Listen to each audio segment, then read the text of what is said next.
Hello dear students, today we will read about magnetic field due to a state conductor. This is the second video of your chapter number 13, magnetic effect of electric current. So let's start the topic. देखिए इस topic में आपको क्या करना है, किस तरह से करना है वो आपको मैं समझाने की कोशिश करूँगा। अगर यहाँ पर आपको दे रखा है स्टेट कंडक्टर, मतलब सीधा अगर चालक आपको दे रखा है तो आप पहले अपने पेज के ऊपर एक स्टेट कंडक्टर को बना लीजिए। Let the current through the straight conductor is flowing from downward to upward direction. इस तरह से मैंने इसको शो कर दिया। नीचे की साइड से ऊपर की साइड में आपके करंट का फ्लो होने लग रहा है। देखिए कल जब इसकी चैप्टर की जो पहली वीडियो डाली थी उसमें आपको मैंने बताने की कोशिश की थी कि इलेक्ट्रिसिटी और मैग्नेटिज्म, मतलब विद्युत और चुंबकीय क्षेत्र, दोनों एक दूसरे के साथ संबंधित हैं। मतलब जहाँ पर इलेक्ट्रिक फील्ड होती है वहाँ पर आप ये कह सकते हैं कि वहाँ पर मैग्नेटिक फील्ड भी आपको मिल जाती है, वहाँ पर आपको मैग्नेटिक इफेक्ट भी देखने को मिलते हैं। वैसा ही कुछ काम यहाँ पर होने वाला है कि आपके पास एक स्टेट कंडक्टर है और उसके अंदर से करंट का फ्लो होने लग रहा है, तो उसके सराउंडिंग के अंदर, उसके चारों साइड में जो मैग्नेटिक फील्ड होगी उस मैग्नेटिक फील्ड को आप किस तरह से शो करेंगे। और मैग्नेटिक फील्ड को शो करने का तरीका होता है मैग्नेटिक फील्ड लाइंस के द्वारा। और कल आपको मैंने मैग्नेटिक फील्ड लाइंस की एक प्रॉपर्टी बताई थी, that they form a closed loop, वो एक बंद रास्ता बनाते हैं। तो चलिए इसके चारों साइड में पहले हम ऐसी क्लोज्ड लूप बना देते हैं। ये देखिए मैं यहाँ पर क्लोज्ड लूप बनाने की कोशिश कर रहा हूँ। आप जब इसको बनाएं तो ये बात याद रखें कि कभी भी ऐसा ना हो कि कोई दो मैग्नेटिक फील्ड लाइन, जैसे एक मैग्नेटिक फील्ड लाइन का लूप मैंने ये बनाया, दूसरी का ये बनाया है और तीसरी का बाहर की साइड से बनाया है, तो कभी भी ऐसा नहीं करना है कि कोई दो मैग्नेटिक फील्ड लाइन एक दूसरे को आपस में काटने लग रही है। ऐसा बिल्कुल भी नहीं होना चाहिए। दूसरी बात यहाँ पर यह आती है कि मैग्नेटिक फील्ड लाइन्स की एक डायरेक्शन होती है। अब हमें उस डायरेक्शन के बारे में पता लगाना है कि उसकी डायरेक्शन क्या होगी। और उसकी डायरेक्शन के बारे में पता लगाने के लिए हमें क्या चाहिए, हमें चाहिए एक rule, Fleming right hand thumb rule. Fleming right hand thumb rule, Hindi में इसको क्या बोलते हैं, फ्लेमिंग दक्षिण हस्त अंगुष्ठ नियम।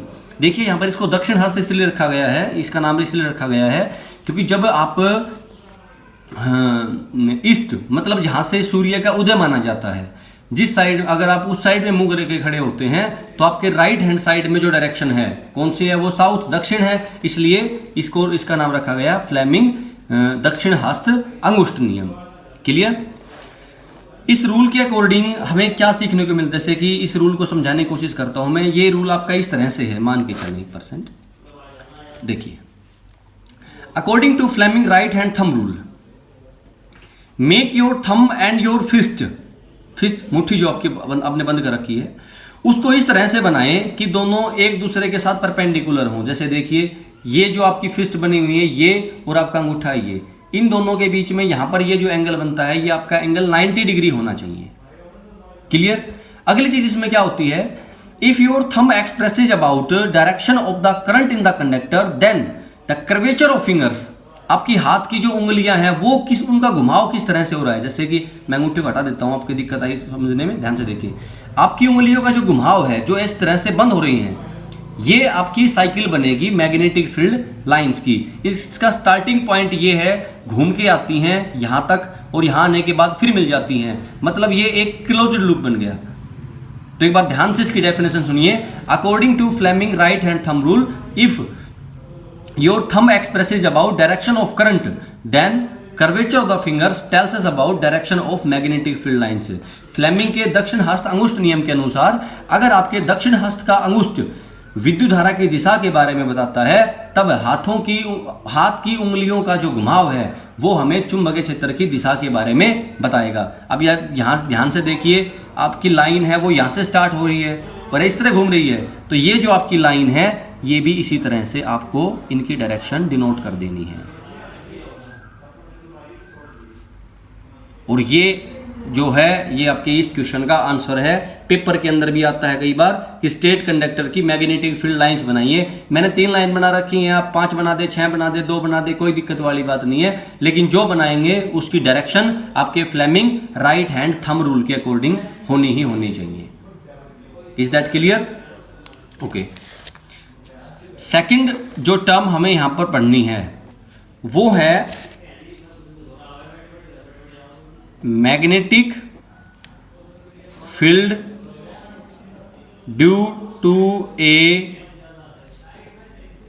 Current loop. करंट लूप का मतलब है कि जो आपका कंडक्टर है आपकी बार वो स्ट्रेट नहीं है, स्ट्रेट कंडक्टर को हमने घुमा के उसको लूप बना दिया है, ऐसे सर्कुलर वर्ताकार उसकी आकृति बना दी है। अब इसके अंदर से आपका जो विद्युत धारा का प्रवाह है वो 2 तरीके से हो सकता है, या तो एंटी क्लॉकवाइज, ओके, और या फिर क्लॉकवाइज।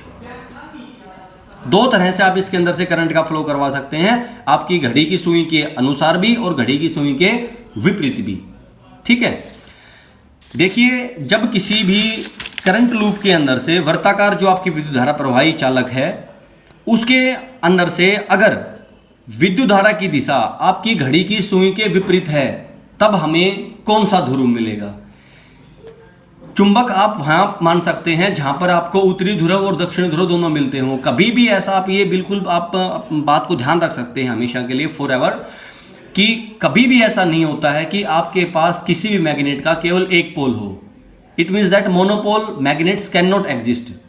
मोनोपोल मैग्नेट कभी भी एग्जिस्ट नहीं करते हैं। अगर आपके पास एक मैग्नेट है, चाहे वो छोटा है चाहे वो बड़ा है, चाहे कितना ही छोटा हो कितना ही बड़ा हो, लेकिन कभी भी ऐसा नहीं होता है कि वो मोनोपोल में हो जाए।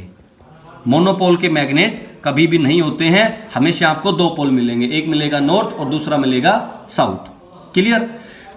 अगर आपकी कोई करंट लूप है जिसके अंदर से आपके करंट का फ्लो एंटी क्लॉकवाइज डायरेक्शन के अंदर हो रहा है तो आपको वहां पर कौन सा पोल मिलेगा? देखिए आपको वहां पर मिलता है नॉर्थ पोल। कैसे पता लगाया? आपकी जो एन की ये वाली लेग है आप इसको इस साइड में लेके आए, ये समझने के लिए है कि इनकी डायरेक्शन किस तरह से डिनोट की गई है। हम इसको बात को कैसे याद रखें? जो एन था, एन की दोनों लेग जो जिस साइड में जाने लग रही थी मैंने उसी साइड में उसको लेके चला गया। ये डायरेक्शन कौन सी हो गई? Anti clockwise. तो इसका जो फेस है, इसके फेस के ऊपर आपका पोल कौन सा बना? North pole. In the same manner अगर आप बात करें साउथ पोल के बारे में तो साउथ पोल के देखिए जो एस है इसकी दोनों साइड जहां जिस साइड जाने की कोशिश कर रही हैं हम सिर्फ उसी साइड में लेके गए और ये आपका पोल कौन सा बन गया? साउथ पोल बन गया। ये आपकी क्लॉकवाइज डायरेक्शन है। तो यह इसके फ्रंट फेस पे कौन सा पोल बना? साउथ पोल आपका इस पे बन गया है। बात यह है कि एक ही सर्किट के अंदर एक ही टाइम के ऊपर 2 अलग अलग डायरेक्शन के अंदर तो करंट का फ्लो हो नहीं सकता, वो तो एक ही डायरेक्शन में होगा, या तो एंटी क्लॉकवाइज होगा या फिर क्लॉकवाइज होगा। तो इसका मतलब है कि यहां पर तो हमें एक ही पोल मिला, तो दूसरे वाला पोल कहां पे गया? उस दूसरे वाले पोल को समझने की हम कोशिश करते हैं। जैसे कि मान के चलें ये आपके पास एक लूप है जिसके अंदर से करंट का फ्लो एंटी क्लॉकवाइज डायरेक्शन के अंदर हो रहा है और ये नॉर्थ पोल बनाने की कोशिश करता है। लेकिन अगर इसी सर्किट को, इसी लूप को अगर हम इसकी बैक साइड से देखने की कोशिश करें, ध्यान से देखिए, यहां इसमें ध्यान से देखिए, अभी आपको करंट का फ्लो कौन सी डायरेक्शन में लग रहा है? देखिए यहां पर इसके दिख रहे हैं ये टर्मिनल, ये इस तरह से फ्लो हो रहा है। तो कौन सी डायरेक्शन है? ये क्लॉकवाइज। मतलब किसी भी इलेक्ट्रिक लूप का अगर फ्रंट फेस अगर हमें नॉर्थ पोल देता है तो उसका बैक फेस हमें साउथ पोल देता है। तो क्या हम ऐसा कह सकते हैं कि कोई भी इलेक्ट्रिक करंट लूप है अगर उसके अंदर से करंट चाहे एंटी क्लॉकवाइज आता हो चाहे क्लॉकवाइज आता हो, अगर उसका फ्रंट फेस हमें एक पोल के बारे में बता रहा है तो उसका जो बैक फेस है वो हमें दूसरे पोल के बारे में बता रहा है। So we can say that any electric current loop also can produce a magnetic field because it gives us both the poles, north pole and the south pole। तो ये आपका टॉपिक हो जाएगा magnetic field due to current loop. इसी के अंदर एक topic और आता है जिसका नाम है सोलेनोइड। सोलेनोइड को हिंदी में क्या कहा जाता है? हिंदी में कहा जाता है इसको परिनलिका। इसमें है क्या?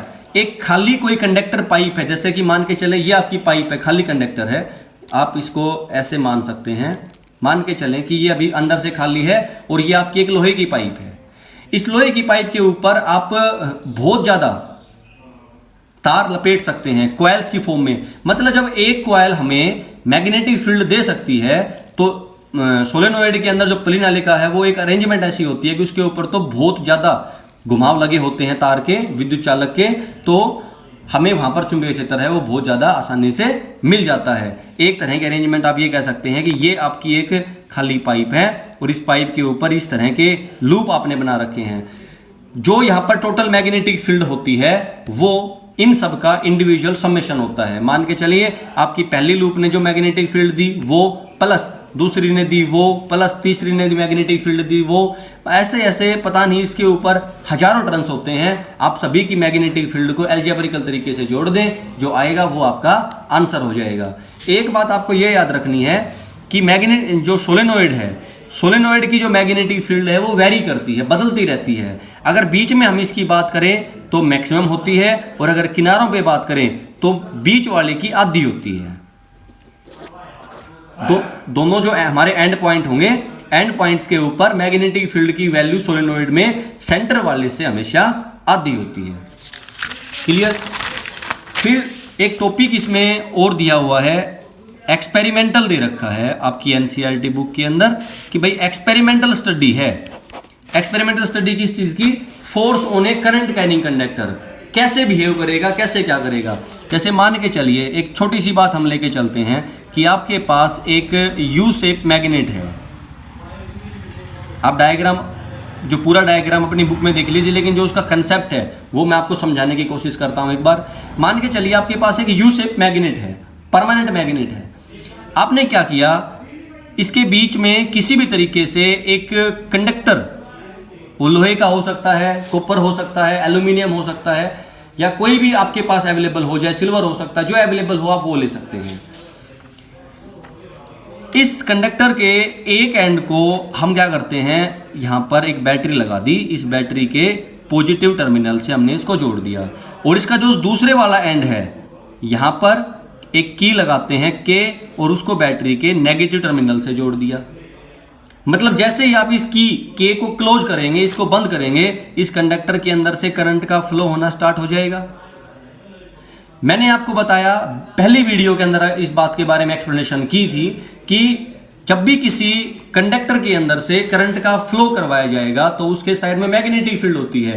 तो देखिए एक मैग्नेटिक फील्ड तो आपके कंडक्टर की वजह से हो जाती है, एक मैग्नेटिक फील्ड आपके पास यहां पर पहले से मौजूद है, तो या तो अट्रैक्शन होगा या फिर रिपल्सन होगा। मैग्नेटिक फील्ड और मैग्नेटिक फील्ड के बीच में या तो अट्रैक्शन होना है या रिपल्सन होना है, या तो आकर्षण होगा या फिर प्रतिकर्षण होगा। और चाहे आकर्षण हो या प्रतिकर्षण हो, वो दोनों एक तरह की है, तो फोर्स ही एक तरह का बल ही है। तो यहां से हमारे सामने एक नया कंसेप्ट निकल के आता है, when a current carrying conductor is held in magnetic field then a force is experienced on the conductor.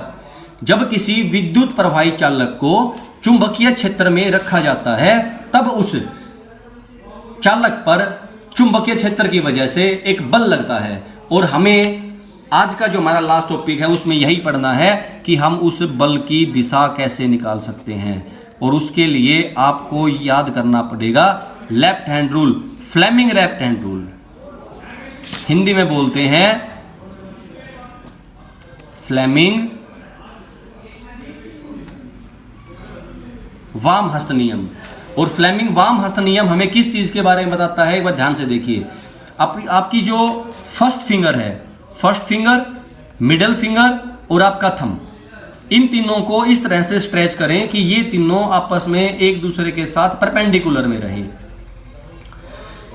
Stretch your first finger, middle finger and thumb in such a way that these three are perpendicular to one another. In that condition if your first finger tells us about direction of magnetic field, middle finger tells us about direction of electric current, then your thumb expresses about direction of force that is experienced on the conductor। Fleming के वाम हस्त नियम के अनुसार अपनी तर्जनी अंगुली, मध्य अंगुली और अंगुष्ठ को इस प्रकार से फैलाइए कि ये तीनों एक दूसरे के साथ लंबवत रहें। उस स्थिति में अगर आपकी तर्जनी उंगली, ये वाली जिसको तर्जनी उंगली बोलते हैं फर्स्ट फिंगर, या इंडेक्स फिंगर भी बोल सकते हैं इसको, इंग्लिश में फर्स्ट फिंगर बोले, इंडेक्स फिंगर बोले, हिंदी में तर्जनी अंगुली बोलते हैं। अगर आपकी तर्जनी अंगुली हमें चुंबकीय क्षेत्र की दिशा के बारे में बताती है, मध्य अंगुली हमें विद्युत धारा की दिशा के बारे में बताती है, उस स्थिति में हमारे बाएं हाथ का जो अंगूठा है, वाम हस्त का जो अंगुष्ठ है, वो हमें बल की दिशा के बारे में बताता है। कहने का मतलब ये हुआ कि इस एक्सपेरिमेंट से हमें ये पता लगा कि किसी भी कंडक्टर के, अगर किसी भी करंट कैरिंग कंडक्टर को चुंबकीय मैग्नेटिक फील्ड में रखा जाता है, चुंबकीय क्षेत्र में रखा जाता है, तो उसके ऊपर एक फोर्स लगती है, एक बल लगता है। और फ्लेमिंग लेफ्ट हैंड रूल से हमें ये पता चला कि हम उस फोर्स की डायरेक्शन कैसे निकाल सकते हैं। जब भी हम इसकी डेफिनेशन लिखेंगे, पेपर में आती है कई बार, जो 6 नंबर का क्वेश्चन आता है इस चैप्टर से, आपको मैंने बताया था, वो 6 नंबर का क्वेश्चन जरूरी नहीं कि उसमें केवल एक ही क्वेश्चन आए, नहीं, हो सकता है 2 या 3 क्वेश्चन आपस में 2-2 नंबर के बांट के भी लिख सकते हैं, 3-3 नंबर के 2 आ सकते हैं, 2-2 नंबर के 3 आ सकते हैं। उनके अंदर कई बार पूछा गया है कि फ्लेमिंग लेफ्ट हैंड रूल क्या होता है, फ्लेमिंग राइट हैंड रूल क्या होता है, Fleming right hand thumb rule क्या होता है। तो अब तक हम 2 रूल कवर कर चुके हैं, Fleming right hand thumb rule and Fleming left hand rule. तो आई होप कि आपको ये जो बातें हैं ये समझ में आ गई होंगी। जो भी आपकी इस वीडियो से रिलेटेड प्रॉब्लम आती है, आप उसको आपकी स्कूल की ऐप के ऊपर अपलोड कर सकते हैं, आपको नेक्स्ट वीडियो के अंदर उसका सॉल्यूशन मिल जाएगा। Thank you.